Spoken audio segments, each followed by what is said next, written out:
Ladies and gentlemen, welcome into the 138th episode of the Philly Blitz Pod. I'm your host, Mr. Piero Baptiste. I'm joined by my co-host, Markwell Fripp Owens. Brother, how are you doing? I'm doing good, man. Wubba dub to those who celebrate. It is I, the one and only Markwell Fripp Owens. I was supposed to bring my prop with me.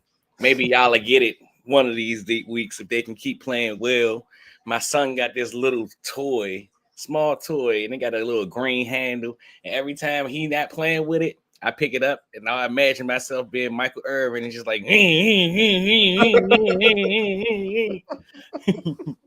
sound the sirens, baby. The birds are back. The birds are back. All right, let's take it easy. It was the Raiders, but it's a I start. mean, It's a I mean, start. bro, anytime you can hold an NFL offense to 0 points and just 75 yards, like that's something worth like being positive over. Yeah, that was a beatdown to say the least, man. That was exactly what the doctor ordered. After all a 3-game losing streak, the world was falling all around us, and shout out to the Raiders, man. Shout out to the Raiders. Hopefully, y'all get a good draft pick. Go get y'all guy and have a good future. But You we think Pete got Carroll's fan one in and need done? right now. Nah, I think they will give him at least one more year. Why? If they look like this next year, and because I mean, at this point, I mean, I guess theoretically you could fire him because you done traded away all your good pieces. I was gonna say, what reason would they have to restart? He done already like committed to the bid. You done got Gino in the building. You invested a high draft pick and a running back, even though you don't have an offensive line. I mean, Rock Bowers is doing good. I don't know. I think he'd be back. That's why he fired Chip. I do think if there's any first year guy that gets fired, it's probably sad to say. Shout out to the brother, Aaron Glenn. Yeah, man. But for us, bro, one show this week. The Eagles have a Saturday game. We didn't pod on Tuesday, so this is going to serve as kind of a recap pod from the Raiders game and a preview pod of the Commanders game. Bro, Christmas is next week. Have you bought any gifts yet? I have bought one gift. I haven't bought a thing. I have bought one gift, and I have a bunch more that I need to purchase. Luckily for me, my vacation starts today. So hopefully tomorrow I can get some work done and then have the opportunity to get some real work done after I get all that, get hopping in the draft boards and stuff like that. You know, it's about that time of year. See, you smart. You smart. I took my vacation the week after Christmas, so it's from the 26th to the 2nd. I'm off. No. I took me more than a couple of days. I start tomorrow and now I'll go back to the 29th. So I told him I tried to finesse it because I know that we close early on New Year's. New Year's Eve, so I wouldn't have to close in general. And I don't close. I told him I can't close on Thursdays, so I wouldn't close on New Year's Day either. So it's all good. We got a nice little setup for myself. But yeah, man, let's jump into kind of recapping this Raiders game. The Eagles, of course, they won 31-0, held the Raiders to 0 points, 75 yards. I mean, just, on a surface, I think this game came down to the fact that the Raiders offensive line had no shot of competing in this game. Like, Vic Fangio didn't have to blitz. Like, it was just straight rush 4, and everybody got home. Like, everyone on the D-line had a moment where they popped on screen, whether it was Ojomo, Jalix, Jalen Phillips, Jordan Davis, Nolan Smith. I don't know if you remember the play, but I And think Nolan the Smith, Raiders. I watched it in real time Yeah. and I said, damn it, he stole Jalix sacks. I seen Jalix reaching around right tackle or the left tackle trying to grab Kenny by the shoulder pad. But then when I watched the all 22, I had to tell myself, nah, he didn't steal that sack. He worked for that sack. He bulldozed that right tackle Bro, over. That was no. They tried to chip him at first, and then the dude fell, and then he bulldozed the that right was a tackle. Pierre special right there. When we say during Yeah, draft season, get your ass out my way. That was one of them. Yo, that it looked like he was at Georgia for a second. The way he did that, boy, my goodness. But like you kind of and said, then like you just outlined BG, the of course, offense. can't. BG 2 sacks, oldest player in I think Eagles history to have 2 sacks or league Mhm. history. I think it was Eagles history. Okay, yeah. But I'm just kind of like you just outlined. And I mean, we can kind of touch on this a little bit too, because I meant to bring this up. This probably be my big takeaway from the game. We can get this out the way now. Brandon Graham, shout out to a friend of the pod, Anthony DeBona. He pointed this out on Twitter as well. But yeah, Brandon Graham defensive tackle snaps haven't been going so bad. So even when Jalen Carter gets back, and I mean, Vic got asked about this. He said, "Do you foresee yourself leaving him at tackle when Carter gets back?" And he has mentioned it's kind of going to be like the old days. It's a little bit here, a little bit there, just about what we need him at that point in time. But as DeBona tweeted, he could have probably added like 3 or 4 years to his career with a move inside the way he's playing. Yeah, because he's been extremely productive, very productive. But you move to the second level of the defense. Zach Bond, unbelievable in coverage, bro. Like matching up on receivers, the interception, he like essentially ran the route for the tight end. Kobe Dean, That was a bad decision by Kenny. There's a reason why he's on his fourth team. I mean, it was one of them things where you can't say it like that, but on the surface level, kind of like Fran Duffy pointed out, I don't blame him. Your team's playing bad. You trying to make a play. If I'm gonna go out, I'm gonna go out swinging, and I'm throwing the ball to my best player at least. So he threw the ball to Brock Bowers, but if he would have let kind of like still things through, he did have a man right underneath Brock Bowers that just take the easy yards, brother. Live for tomorrow. But like you said, Bond ran the route for him, and the other way, bald eagle goes. Yeah.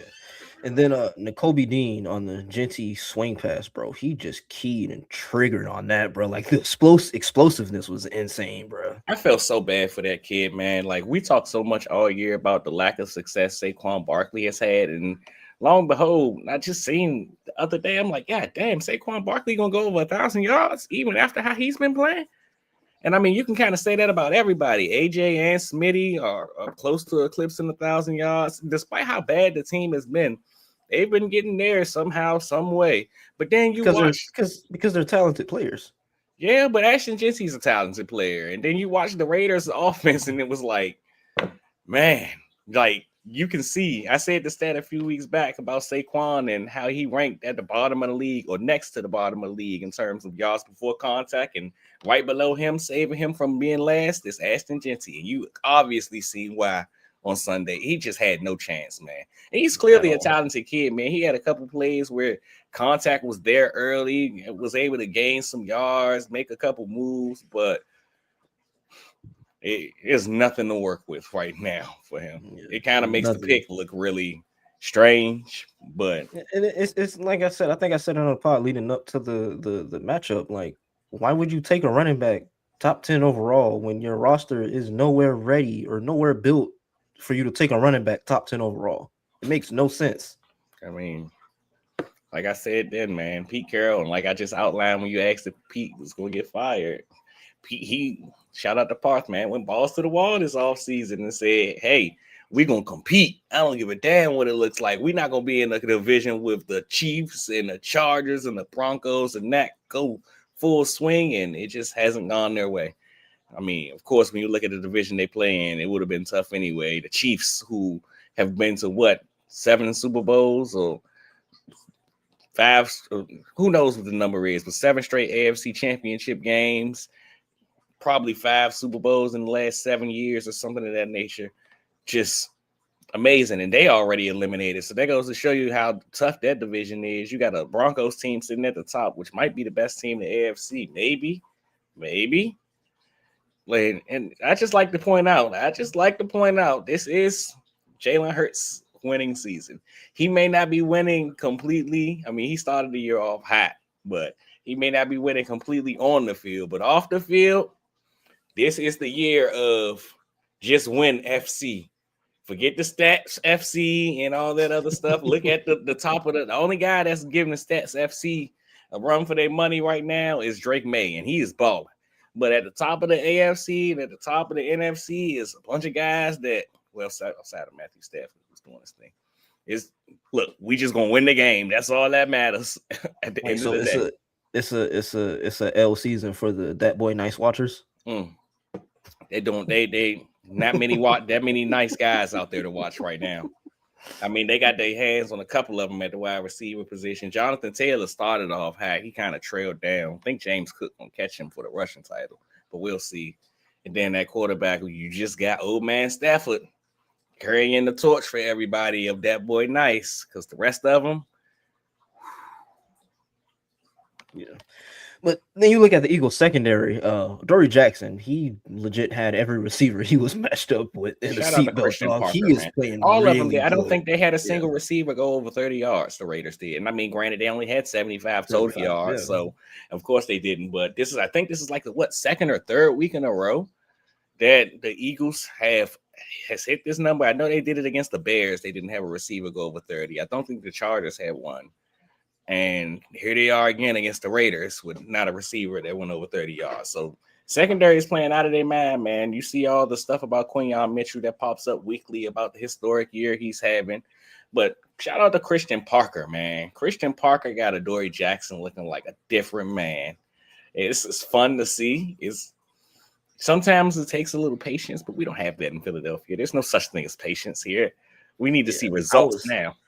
I was a huge detractor of his, but brother, he's turned it around. He is turning it around. And I think you can kind of attribute it to, like we said on the lead up part to this game. Like, we talk a lot about how complex the Fangio system is with the communication and, knowing where to be and everything like that. And it's probably just taking him some time to kind of get all of that down packed. And, now over the last couple of weeks, Vic's had to kind of simplify. I was going through, and I mean, we'll talk about the numbers when we get into the game preview, but I was going through all the metrics in terms of the Eagles coverage numbers this year.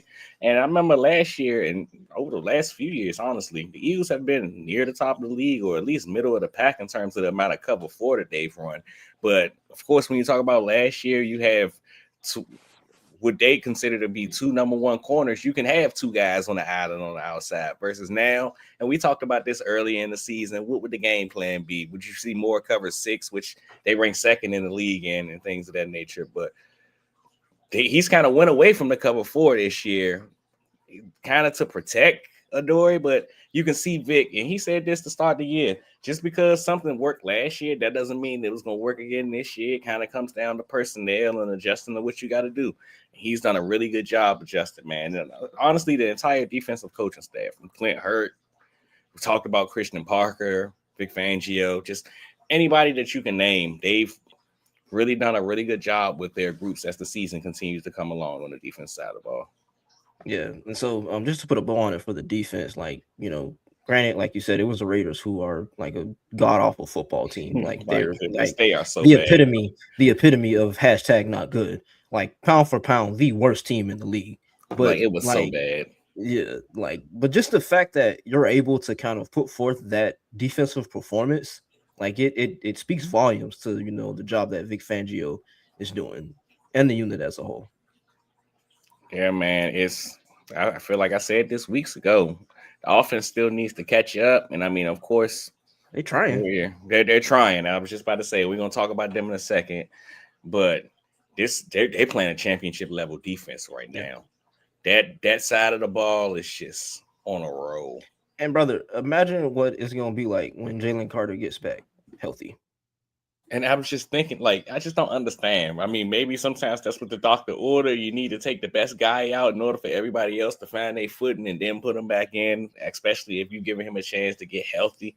But my goodness, they took the best player. We seen week 1 against Dallas. I mean, don't get me wrong, they still played solid, but you seen what it looks like when you take Jalen Carter off of this defensive line. I mean, they get production from the other guys, but there's certainly a drop-off. There has not been a drop-off since his exit, man. They have done what they needed to do. And I mean, as I just mentioned by Clint Hurt, I remember him, he had a speech the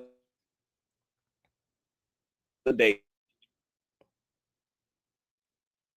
The rest of the guys, but you kind of cut out. What's the last thing you heard? Clint Hurt had a speech the other day. Yeah, where he told them, y'all gotta show up, man. They basically think y'all Jalen Carter in the Temptations or something of that nature. Like, y'all gotta make a name for yourself right now. And they've certainly, all of them, started off with big guy Jordan Davis, who, I mean, it was cool to hear I don't know exactly who is on that. Maybe you can help me out with that. I know Reed's on it, but the it's basically the advisory committee for the team. Leadership the council. leadership council. The leadership council was basically telling him like how he's been doing a great job with his leadership this year, and you don't have to be on the council to show leadership, and basically just all the little things of showing him coming into his own right at the right time. And then of course you talk about Moro and Jomo, who you guys have mentioned all season in terms of look. They've made us not miss a beat in terms of Milton Williams. And Milton Williams is doing his thing both last year and every time I get the chance to watch him, at least in New England. But Moro Jomo is balling, man. And he leads the team in sacks, doesn't he? I have to check that.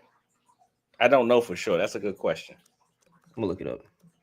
But while you look that up, of course, Moro, and then you talk about old man BG, like we talked about, coming over, giving some help.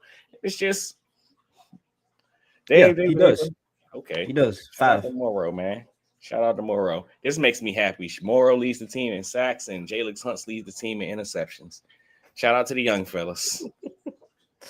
Yeah, man. But switching gears here to the offense, like we said, man, they looking good, man. They might be onto something. Mm-hmm. When you listen to some sports talk people, they talk about how the offense sequence and stuff together. This is not the Philadelphia Eagles, right? Man, it's looking dangerous, bro. They putting it together at the right time, bro. It's not the Philadelphia Eagles. But it's three specific things that they've added over the last 2 weeks that have kind of, I feel like, opened up the entire offense, where they're utilizing more empty, the QB run game, and way more under center calls. I can't remember which pod had the stat, but this year when they've ran the most under center, I think it was the Giants game, the Vikings game, and the Raiders game. And it's been their highest EPA per play of the season based off of those three games. So I feel like that has kind of helped them kind of, I guess, tie everything together in terms of like the explosives that they want to get. It's helped with the running game. It's helped, get AJ targets, Dallas Goedert and different things of that nature.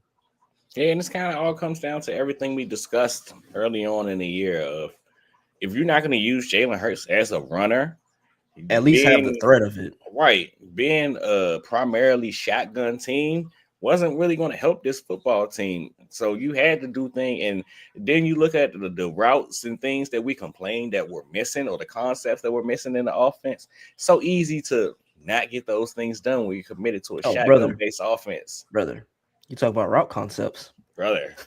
This was the lowest. Wait, this is the lowest rate of hitch routes all season. Brother.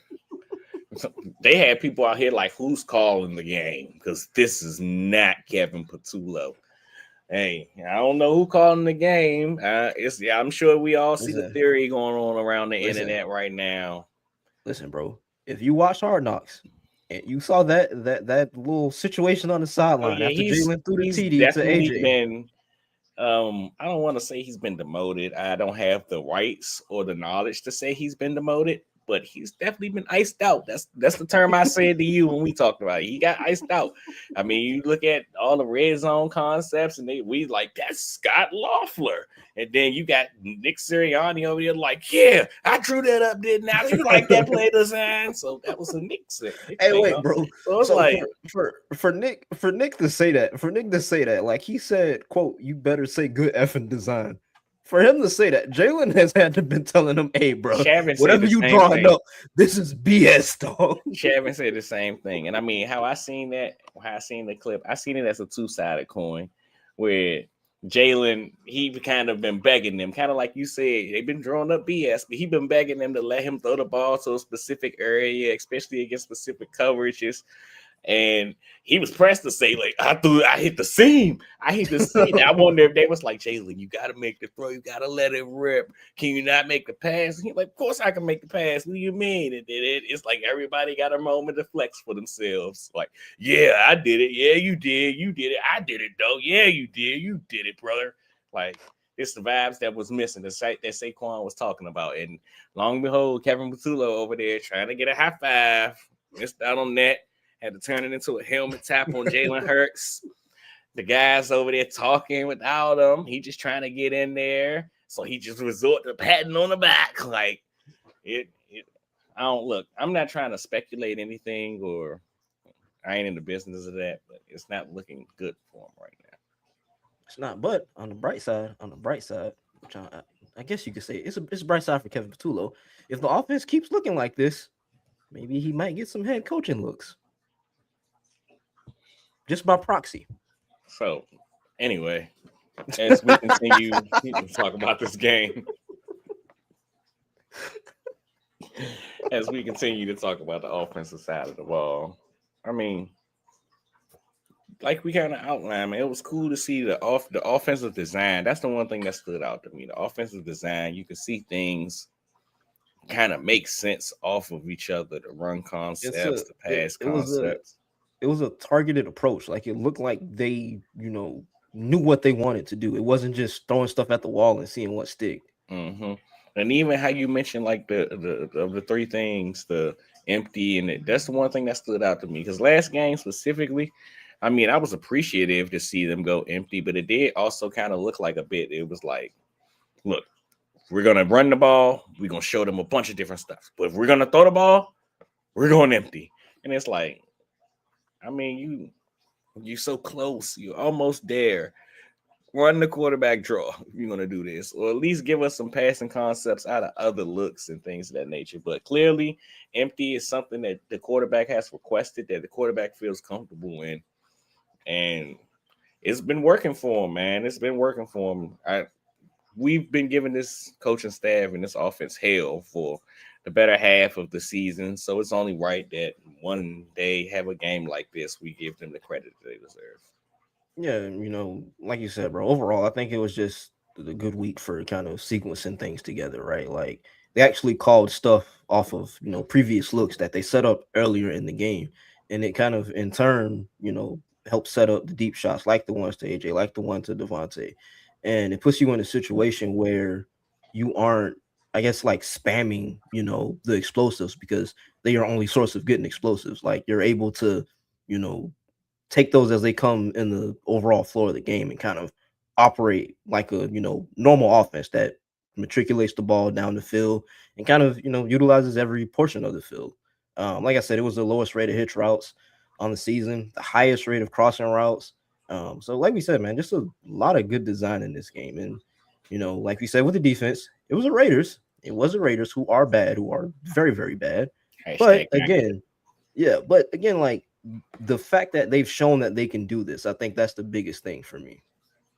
Definitely, man. So I guess I've outlined my biggest takeaway from the game. You want to get into yours before we transition over to this week?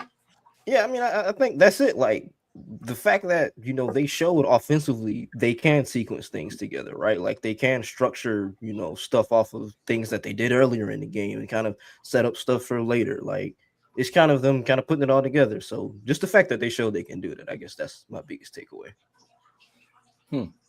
Interesting stat I just came across as you were saying this.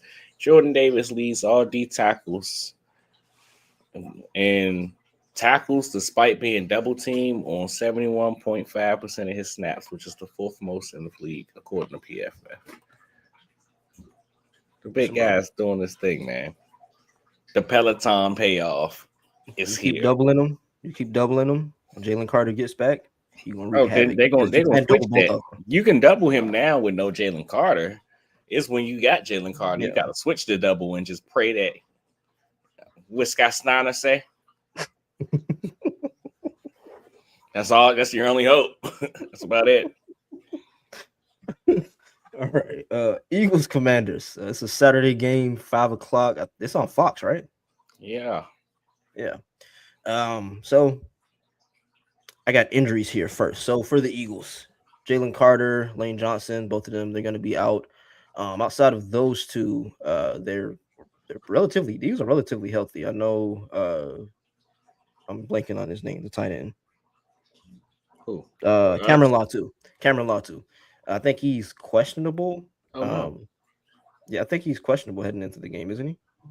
I'm not gonna lie to you, brother. Unless we get major injuries, I leave injuries up to you. I don't check injury reports until Friday because I know that's the last day and they're going to tell me who didn't practice. And I mean, I check them, but I don't really think about them unless it's some fantasy football stuff until Friday, because the Eagles are weird. They're a weird team. They give some people rest, and honestly, no practice means anything until you reach Thursday or Friday. Yeah, but I know, Cameron Latu, he's the only player with a designation heading into the game. He's questionable. Outside of the two that's ruled out, right? Yeah. Okay. So for the Commanders, it's kind of lengthy here. Jaden Daniels, of course, he was shut down for the season earlier in the week. Starting left tackle, Laramie Tunsil, he's out with an oblique. Third defensive tackle, Eddie Goldman, he's out. And backup tight end, Colson Yankoff, he's also out. And that is significant because with Yankoff being out, the Commanders are only going to have two healthy tight ends on their roster. Oh, that's okay. They're fine with that. They think it's been Senate season. I mean, I was a Senate fan when he was coming out of. I'm about to say, you know that name, man. You know that name. Yeah, he was my guy. Supposed to be a utility man. It just sucks the place that he landed and kind of what's going on in front of him, especially the resurgence of Zach Ertz. This guy just won't die. But it sucks with that injury, bro. It's god awful. Yeah. It sucks. As a football fan, it sucks to see. As an Eagles fan, it's even worse to see. Yeah.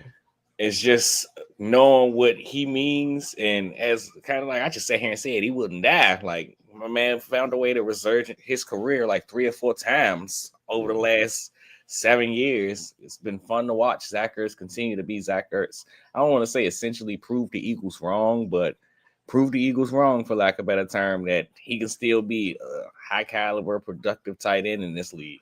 Yeah, I feel like you should have been one of those guys that was an Eagles lifer, bro. I understand why he wasn't, especially because you got to understand who the general manager is. He respects Eagles lifers. He also has a thing about positional value. Mm-hmm. And he's not about to overpay for a tight end. Yeah, and he's talked a lot about how in the past he's gotten kind of burned from the whole emotional aspect of it. I'm about to say, I'm sure we all remember that he shed tears talking about Zach Ertz. Like, he loved that guy. It's just business at the end of the day. The tough part of it. Yeah.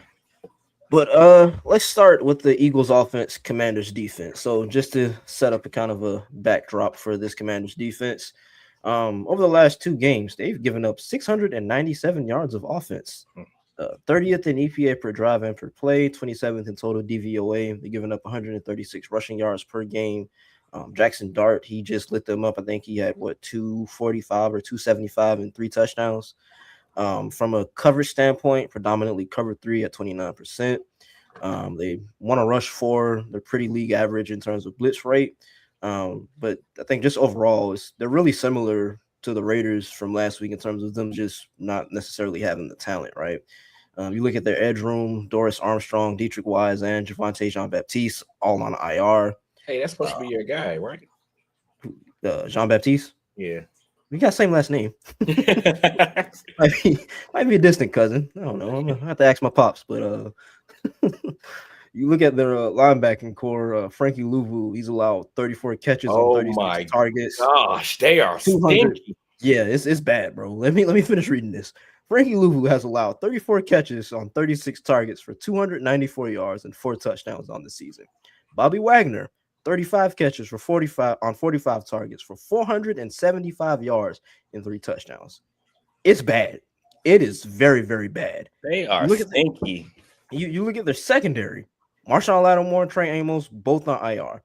So that means we're looking at Mike Sanders still. What's up? Hey, I say free Trey. Hey, not too much on Mikey, man. He's been having a bad year, though. A bad year. Yeah. We're looking at Mike Sanders still, Noah Igbenogany. I think I said that right. And Antonio Hamilton. Speaking of got roll the tongue, Igbenogany. Igbenogany. Yeah, there you go, roll the tongue. There you go. Say it with some confidence, son. But speaking of Sanders still, you alluded to it, but he's allowed 127 passer rating when targeted this season. My God. I think you look at their defense, and a lot of it is them just being decimated by injuries. I think from an Eagles perspective, you look at this game, and it should kind of be kind of similar to the Raiders game, right? Where they should have their way offensively with this defense. I think it's another game to just kind of fine tune things and try your hand at like I said, sequencing, and just getting things together from an operational standpoint. Yeah, man, I think you did a really good job outlining. Just to kind of piggyback off of what you said, these are always my favorite parts of the pod because I generally appreciate hearing how you view their side of the spectrum. This usually the part where I'll be like, yeah, but, and I mean, this week is no different, but I always love appreciating hearing your side of the spectrum, how you view these teams. Like you said, primarily a cover 3 team, but I also think that they ain't really jack of all trades, master of none. They have no home, they no commitment to what they. I mean, yeah, cover 3, they trot that out at the highest rate, but I mean, when you look at how everything is broke down, they 16% at both cover 2 and cover 4, which rank just inside the top 15 of the league. They rank 15th in cover 6 at 9%. Cover 1, they're inside the top 15 just about everywhere, with the exception of cover 3, oddly enough. So let me ask you this: how much of the fact that they're kind of all over the place from a coverage standpoint do you think can be attributed to the fact that nothing's working? Nothing's working, and they've had injuries pretty much everywhere. Yeah, and it starts up front specifically. And I mean, I was going to give a shout out to Von Miller. I think Von Miller, I'm not sure if he leads the team in sacks, but I know for sure he has 7 sacks on the year. So old man still doing his thing. Hashtag Unc still got it. Unc still got it. He's picked up at least 1 sack in 3 of his last 4 games. So Unc, like you said, Unc still got it, but it starts up front, man. They don't really have a dude that's I feel like last year and even this year, that's what that defensive line, that's what that team was missing. If there was one team, and of course, this is speaking in hindsight, and of course it would have never happened because he wasn't even going to trade him to us. And then he came up with that stupid clause that makes sure he doesn't come back to the division, whatever the hell this was about. But if there was one team that Michael would have been a perfect fit for, it would have been Washington, because that was exactly the type of guy that they're missing. That's why I'm intrigued to see them at or near the top of the draft, because if they can be an R.L. Reese team, and I don't think he'll be there, but if they can be an R.L. Reese team, that could be the kind of guy that changes this defense, because that's what they're missing, man. They don't really have a dude up front that. Go ahead. Yeah, it's so interesting because, you look at the Commanders' defense from a couple of years ago, and it's like they were built from their D-line, right? Like it was Jonathan Allen, it was Daron Payne, it was Montez Sweat. Like they had guys. Chase Young. Like they invested a lot in it, and to see them ship everything out. And even when you look at last year, to watch them ship everything out over the last few years and still be like they had a 10+ sack guy and Dante Fowler Jr., who went back to Dallas, and to watch that walk out the door, that's the type of production that you're missing. And I mean, I talked about 7 from Von, but it's Von Miller, man. What do you expect to get from him at this stage in his career? And it's just like, if you can't, even when you start looking at how their coverages are distributed, and not even just coverages, but their defensive sets, they can't run base, brother. They think it's at 24%, 22nd in the league, but they stuck in nickel, dime, and quarters, which again, inside the top 15 in both nickel and dime, and then in quarters, they run that 7th in the league. They stay in sub packages because they feel like having the more secondary guys is the best bet for them because they're just so weak up front. And I mean, it's been a change over recent weeks. I mean, Dan Quinn attempting to take over the defense and him calling the plays now. You've seen a slight change, but too little, too late kind of thing, where this football team is just kind of like you said, throwing shit at the wall, seeing what sticks. Yeah. They're just decimated by injuries, even on offense. It's just injuries everywhere. Yeah, man. Just kind of throwing out some stats you kind of told us how bad they are. We're going to really get into how really bad they are. For some context, we know this Eagles team, if the Eagles don't do anything, they're going to score the ball in the red zone. I think we still number 1 in the league, even after, I think we fell off 10% from where we started off 6 weeks ago, and still number 1 in the league in terms of red zone offense, red zone efficiency. This Commanders team over the last 3 weeks, they've allowed scores in the red zone at a 77% rate. You talk about the points per game allowed at 26.8, 28th in the league. Yards per game, 382.6, 31st in the league. They've allowed the 7th most deep passes of 20 plus yards on the season at 24. And they've allowed this the one that hurt my heart the most when I read. I'm like, my goodness, this team is not good on defense. The Commanders defense has allowed 3 or more touchdowns every week since week 6. Jesus Christ. Mike, that's what I said. I'm like, my goodness, they need help. Wave the white flag, brother. I got a stat that I'm going to give you later on their defense that's kind of in line with that. Like, just like wave the white flag.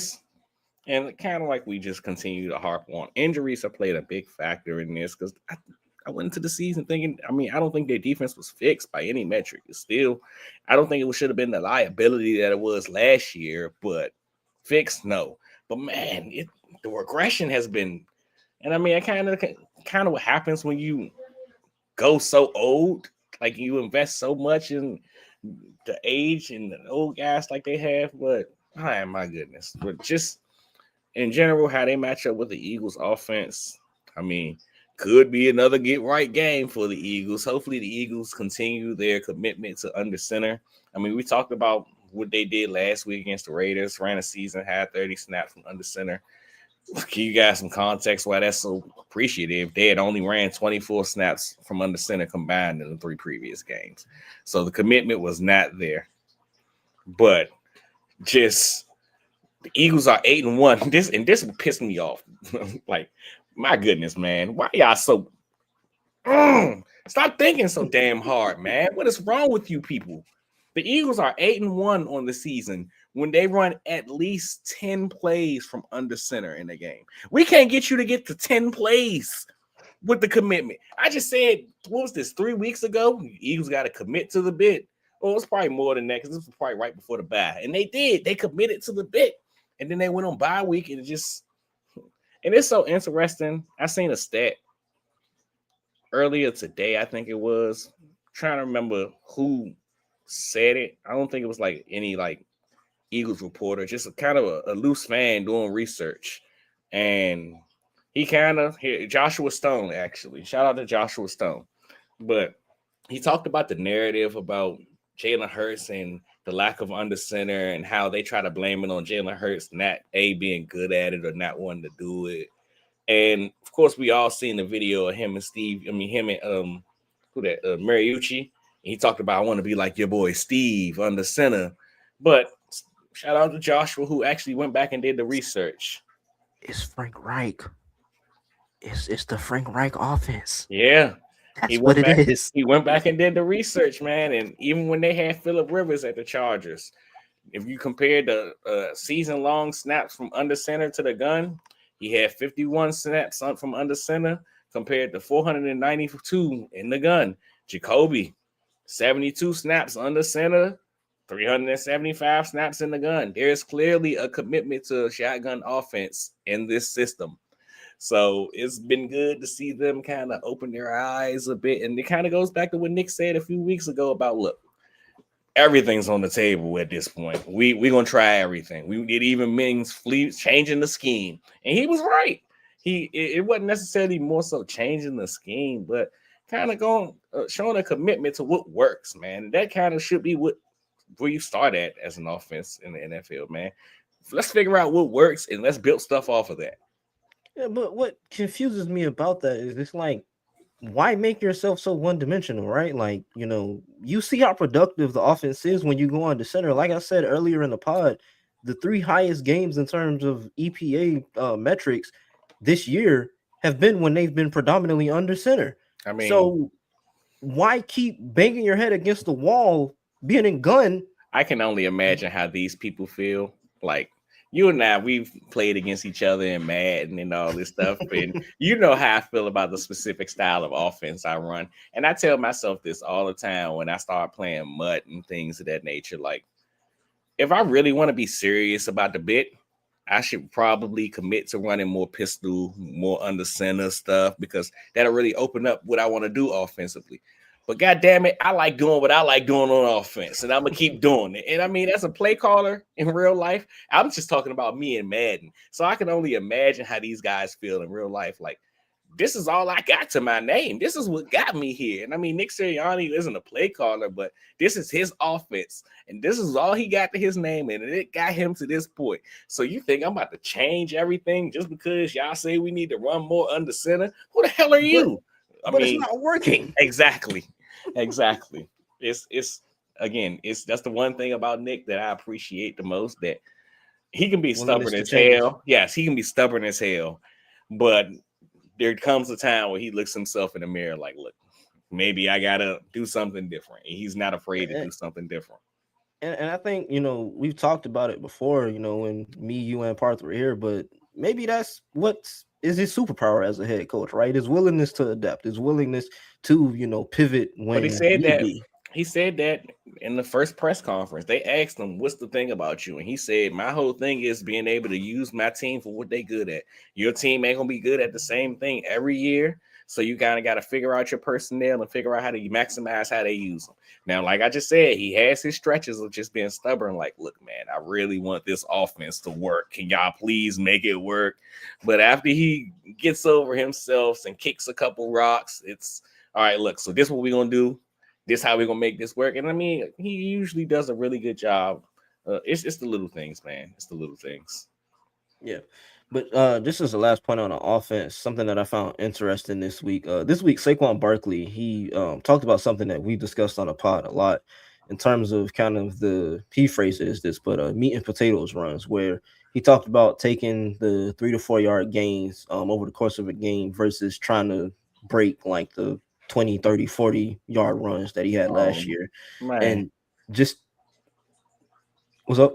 Keep going. I'm just my heart feels so fond hearing Saquon Barkley, if anybody say that. Yeah, we're just kind of taking the games that set up stuff later in games. And he talked about how, when he was coming out of Penn State, like he was, lauded as this guy who just wanted to turn every run into a home run. Yes. Hit. And so, like, it's dope to hear him, develop like that in terms of being willing. Yeah, it's growth in terms of being willing to take, the little stuff to kind of set up, stuff later on down the road in games. But I think it's more of a big picture conversation to me where, overall as an offense, like, they just have to continue to do what they did the last game in terms of staying ahead of schedule, and that goes back to, like we talked about, after the Dallas game or after the Chicago game, not shooting yourself in the foot, playing, clean football, penalties. not putting yourself behind the sticks, right? Like, play smart football, take the little gains in order to set up the bigger gains down the road in games. Yeah, I definitely agree. I mean, kind of to my point, what I was just about to say, it's funny, hilarious, because I had this running joke about Saquon. This kind of, I think you're almost there, buddy. You're so close. Just keep pushing. Just keep swimming. Just keep swimming. But I had this running joke about Saquon that he's always been that guy. He's negative 2 yards, 2 yards, 2 yards, 1 yard, negative 1 yard, 56 yards, 6 yards, 4 yards, 4 yards, 85-yard run. Like, he's always been a flash in the pan kind of guy. And flash in the pan comes off as such a negative term, but I mean it in the most respectful way. Look, you can get yours at any moment. So is the moment that he understands who he is as a rusher, and kind of like he just said, take what you can get, man. Take what the defense gonna give you, because you're gonna get yours at some point. Versus just trying to turn everything into a human highlight reel. And last year probably spoiled you, man. I can see why, but you understand as a professional football player, every year is not gonna be the same, brother. You gotta work for these, and defenses are gonna show more commitment to you after the year you had. So just kind of take it as you can get it, man. Yeah, and he's had to work for it this year. He's had to, and it just seems like as of late he's kind of trying to put it together. Attempting to, man.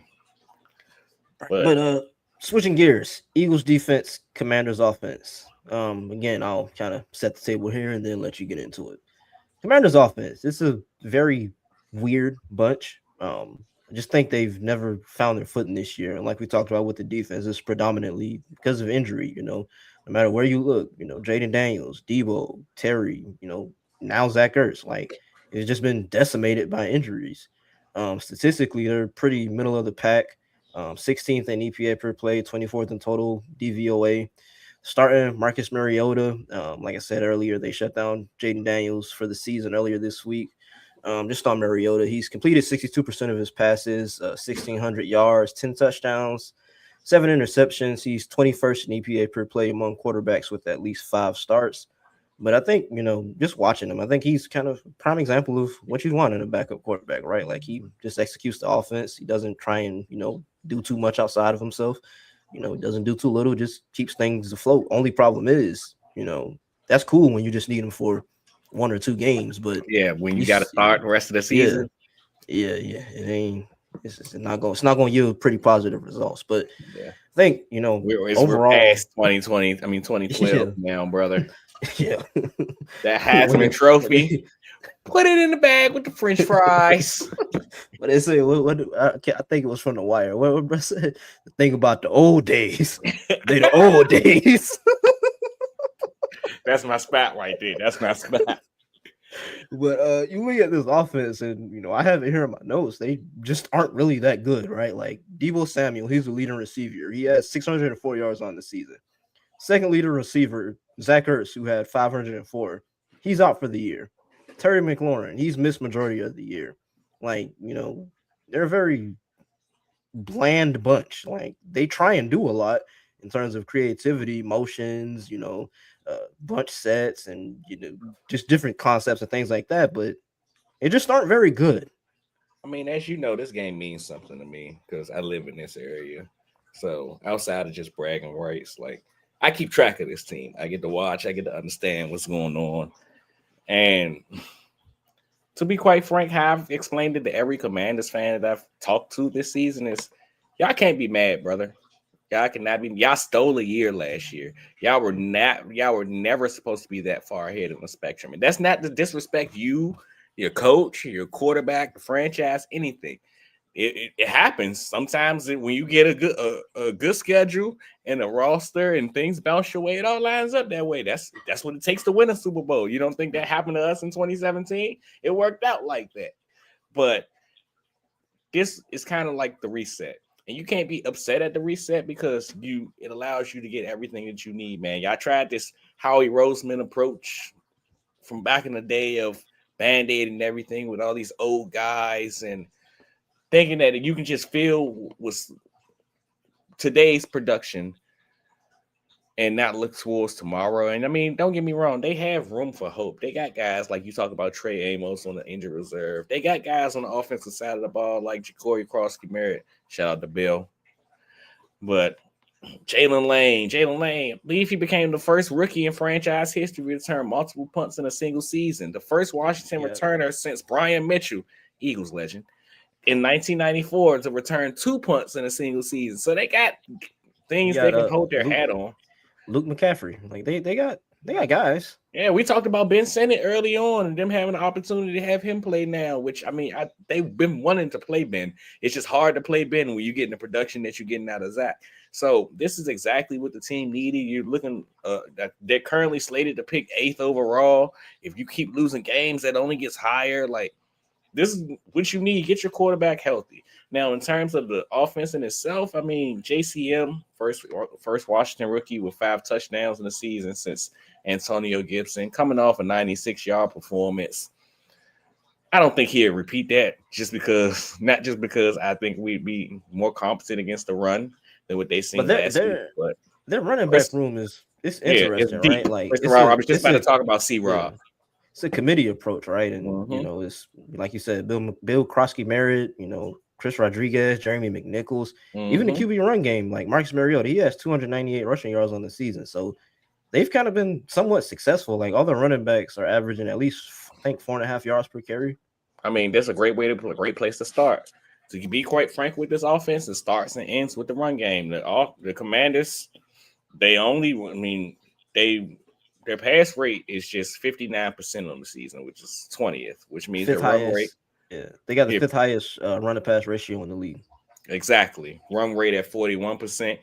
Now, when you talk about just how they utilize the run game, They run the ball on first downs as often as they could. At 40, I mean, they only throw the ball on first downs at 43% clip, which ranks 30th in the league.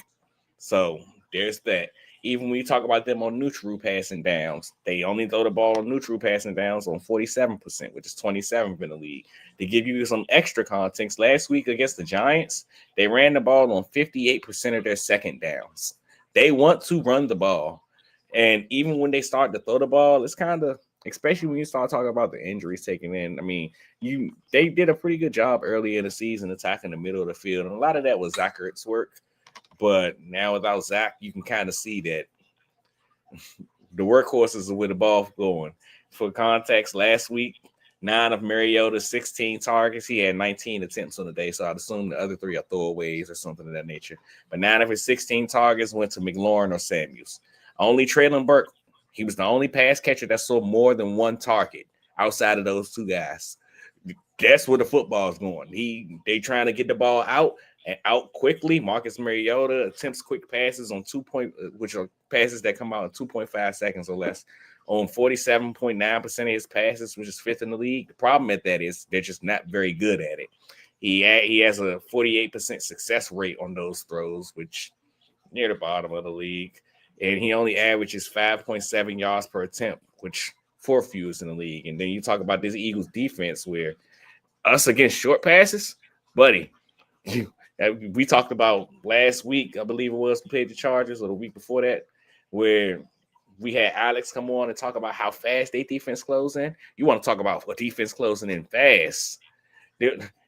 I enjoy watching teams throw short passes because, listen, brother, dude, Nakobe Dean, you want to watch a thing of beauty? Watch him trigger on a short pass, dude. Like, for context, the Eagles allow just 5.4 yards per attempt on quick passes, which is the 3rd fewest in the league.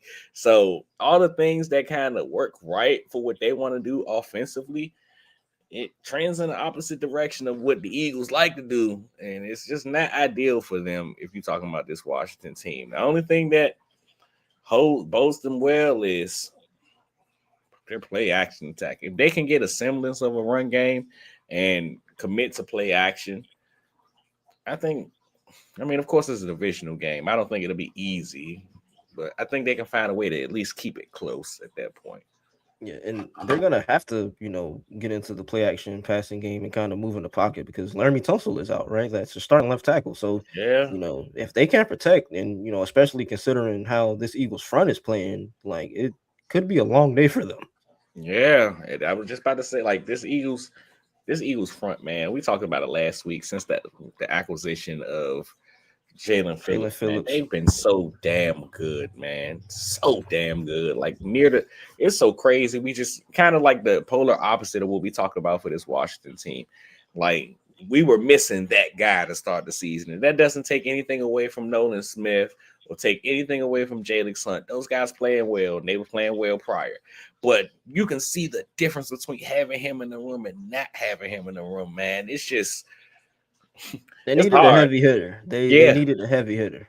So they needed a guy, which is, like I said about when we talked about this Washington defense, is what they were missing. Last year, that guy was Dante Fowler. And it's not like he's some at the top of the league sack artist kind of guy. He 10-sack guy for a scheme he played in that he excels for him. But sometimes that works for you as long as you got your guy in your scheme. And we needed that for Jalen, man. I mean, we needed that for Jalen, man. And the thing is, like I said, when they acquired him, bro, like, I don't think people realized how good he was. Like, yeah, you can talk about the injuries, but when he's healthy, bro, this dude is damn talented, and we are seeing it. We're seeing it. I just don't. I don't understand how they cannot keep him in the building. This offseason is going to be interesting because there's a lot of guys that need contracts that how can you not keep this guy in the building? And like Nakobe Dean, but Nakobe might be pricing himself out our range and keep playing the way he playing. My goodness. Yeah. I think it was DeBono who tweeted this, but like the Jalen Phillips re-signing, it's not necessarily a want anymore. It's kind of a need. Mm-hmm. Yeah, it's a need. I seen that tweet. I'm not sure if it was AD, but I did see that tweet. But man, I guess we can transition to our matchups to watch from both sides of the ball. All right, so I'll go first here. Eagles offense versus Commanders defense. It's kind of like I alluded to earlier in the pod. Washington's linebackers have been atrocious in coverage. Like they are god awful. You about to steal mine? Please don't steal mine, I bro. don't know. I might. I don't know. Dallas Goddard and Saquon Barkley versus Commanders linebackers. You Is stole was it, that? but you ain't really steal it. Okay, you can have that. All right, cool. So last week against the Raiders, we saw Just the talk Eagles more do a about lot. Saquon Barkley, please. I got you, brother. You remember the stat I talked about that I was gonna bring up that kind of piggybacked off of what you were saying. But yeah. So last week we saw the Raiders do a lot. I mean, the Eagles do a lot in terms of crossers and kind of intentionally seeking ways to get Dallas Goedert the ball. And I think you're going to see a lot of that again this week. But in terms of Saquon, this Raiders defense or the Commanders defense on the season has allowed 52 receptions for 503 yards and 4 touchdowns to running backs. Damn. Yeah. You want to get Saquon involved in the passing game against the Cowboys? I think he had 7 catches for 54 yards. I think we can see a repeat of that. Like this offense should be able to exploit the Washington linebackers in coverage this week. It sounds like we about to take the under on AJ and Smitty this week. Telling you. Well, to kind of piggyback off what he said, my matchup to watch is Saquon Barkley. What they say? No, not you, Seamus. Not you. Dallas Goedert and Grant Calcaterra and whatever Eagles tight end that you can find. Grab them all. Who you talking about? Yeah, I'm talking about grandson. My man, you come with me too. Cameron Latu, are you playing? Oh yeah, come on, you come with me too. Any Eagles tight end you can find against these Washington linebackers. To give you guys some context about what's going on here. The Commanders, this some fantasy football stuff for you. I had to dip into my lore for this one. But this Commanders defense have allowed the second highest rate to the tight end position. Oh, context there, they've allowed the position to go over 100 yards in 2 of the last 3 weeks. And on the 1 week that they didn't allow a tight end to go over 100 yards, they gave up 3 touchdowns to the Vikings tight ends. My goodness. You talking about Frankie Louvu and his lack of production on the season? Well, it kind of look no further than last week where Frankie Louvu, my goodness, he allowed 100% catch rate. I think he was targeted 4 times and he gave up 4 receptions. It's just almost nothing that they can do. You talk about Dallas Goedert, who's coming off a 70-yard in back-to-back games. He found the end zone, should have been 3 times. So we're okay with twice last week. Buddy, this is the Eagles tight end game. These Washington linebackers have almost no chance. It's just fall from grace has been such a far cry, man.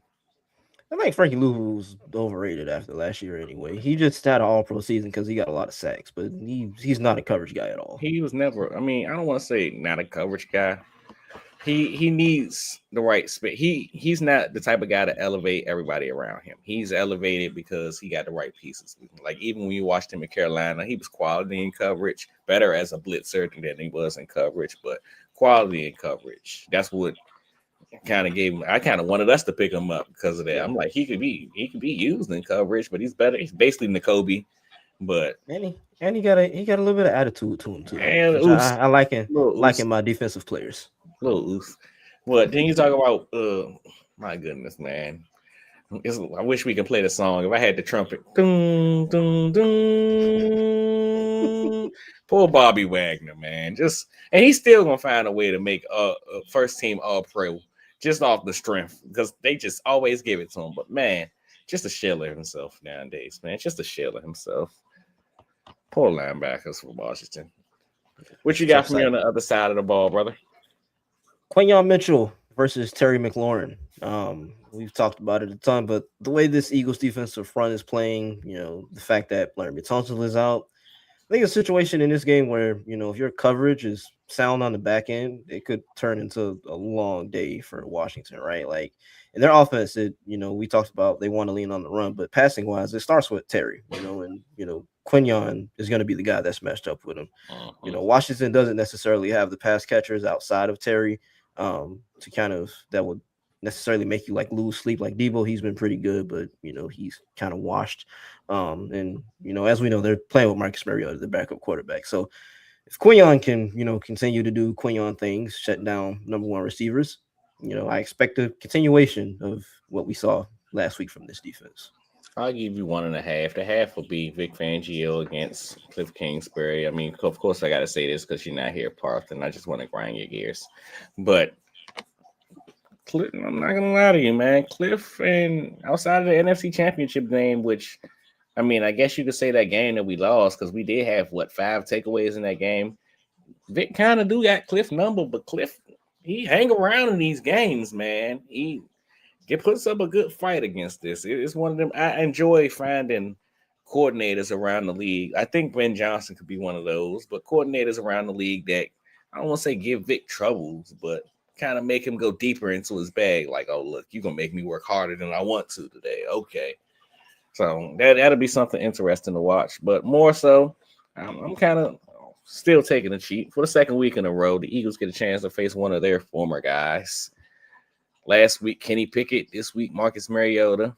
It's so hilarious, actually, in its own right, because I've been blaming Brian Johnson for him and his lack of good play calling or whatever the hell that was in that season for why Marcus Mariota didn't look good for us when he was here.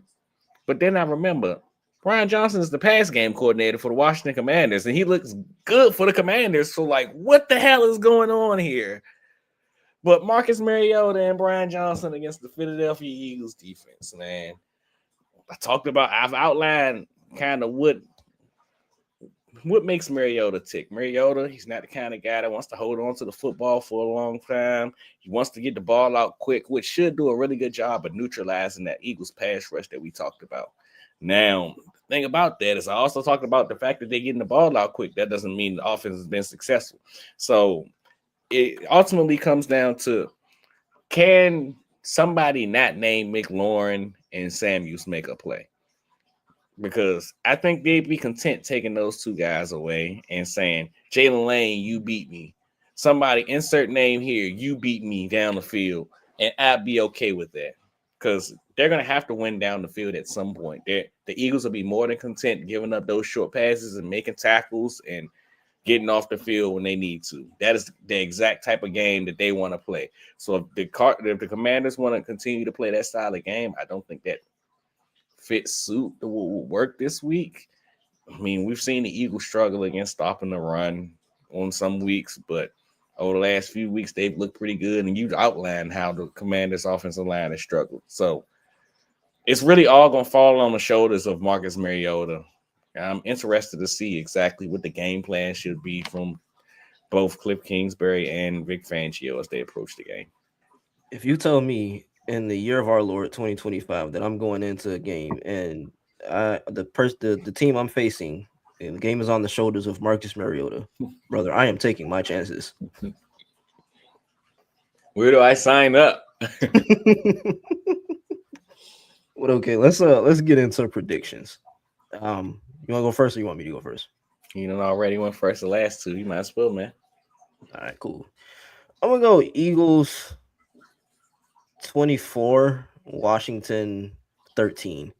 Of course, it's a divisional game, so I think it'll have a little bit of probably funkiness at the start. But ultimately, like we've alluded to, man, this Washington team, they just aren't as talented. They don't have the facilities, right? Like, in this Eagles offense, they're surging. The defense, they're surging, right? Like, the Eagles know heading into this game with the win, they clinched the division.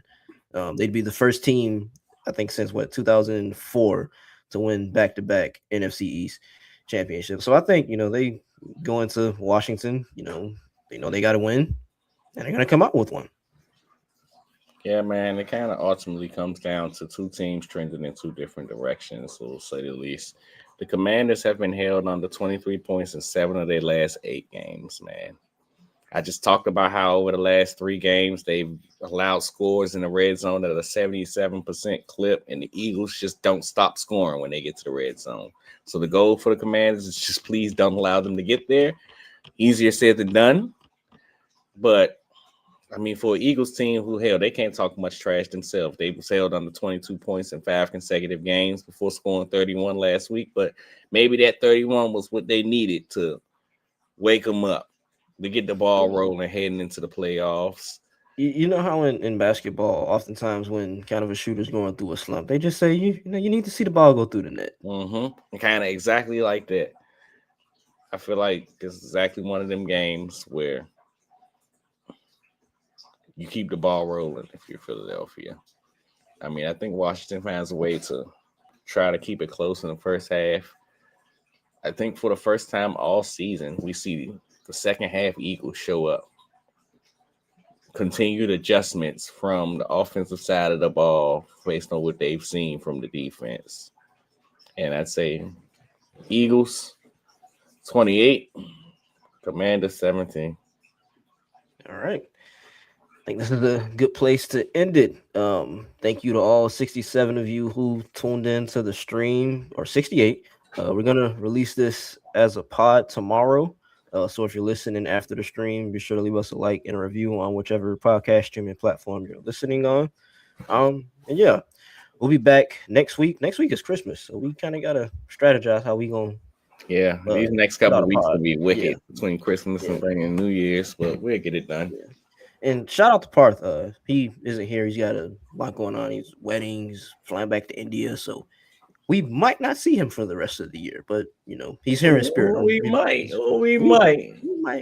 Who knows? There's a chance. We got something in the works. If we see him, I'm going to put together a Philly Blitz Christmas party, you guys. We're going to be here. It's going to be lit. We're going to get 14th and Market to get us some snowflakes and trees and all that cool stuff for graphics. Shout out to the good folks at 14th and Market. But I think that's going to do it for this episode. Before we get out of here, I got a quick question for you. Do you know what's Cliff Kingsbury's middle name? I have no idea. I'm assuming you know. No, I don't know. If the first two letters of his first and last name are both K's. Oh. You should.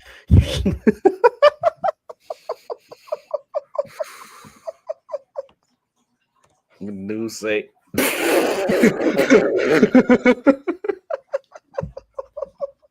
All right, that's going to do it for this episode, everybody. Go Birds. Oh, yeah, I learned that. Go Birds. And for our people who are watching but can't hear, sign language folks.